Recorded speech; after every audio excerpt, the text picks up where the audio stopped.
Hey guys, what's up? It's Katt here and welcome back to another video. Today, or this month, would be the most wonderful time of the year. Pagbigyan nyo na. Anyway, in today's video, I will do my first Christmas look. I'm not sure kung ilan yung gagawin kong Christmas look. Well, some of you may know naman, ang dami kong ini-sketch tapos I end up not doing it. So, eto na talaga, magagawa ko na siya. So, I decided to recreate Sarina. I'm sorry, let me check. This is Sarina Nexie. I'm not sure if I pronounce it correctly, but she is from Norwegian. And yeah, she is so famous with creative makeup looks. So I saw her look nung Halloween. So ayan, I was supposed to recreate this, pero nung Halloween ko kasi, since last year, di ba, may mga creative makeup looks. So, this year, kasi na Halloween ko, I wanted to do, like, transformations. All in transformations. Siguro next year, mag-creative Halloween makeup looks. So, para iba-iba naman bawat year na puro transformation and such. So, yeah. Since Halloween yung theme niya, I will do a Christmas theme, puro snowflakes and such. Before we proceed with the tutorial, you know what to do. If you haven't subscribed to my channel yet, please do subscribe and click the notification bell so you won't miss out any of my videos. Also, come and follow me on Instagram so you can see some content that I won't be posting here on YouTube. Sa TikTok na din, guys, please. Let's get started with the video.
Tinatanggal ko yung foundation.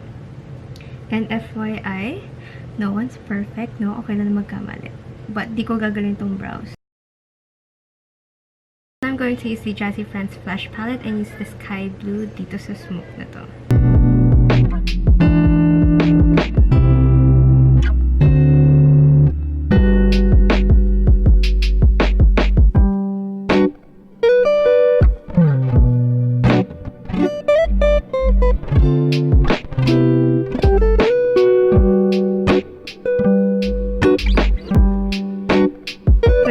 Using my palette right here, I'm using the pastel blue.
This is the finished look. I hope I'm not looking frustrated dito while filming this outro. The thing is, I was supposed to wear a particular wig na in-order ko sa isang online shop, but unfortunately, December na, wala pa din. It's been like, I don't know, 6 months now na wala pa rin sa akin yung wig. And nag-struggle ako kasi I was supposed to wear also a barrette, but hindi ko alam kung saan ko nakita. So anyway, ang dami talagang ganap pag ako yung nagbe-makeup. And yeah, so naglagay na lang ako ng face paint on my hair para icy effect siya. And what I did is ganito na lang yung pose ko. Like, nakaganyan ako. But yeah. And yeah, this is the end of this video. I hope you guys enjoyed it. Don't forget to click thumbs up and subscribe to my channel if you haven't already, and click the notification bell so you won't miss out any of my videos. I'll see you guys on my next one. Bye!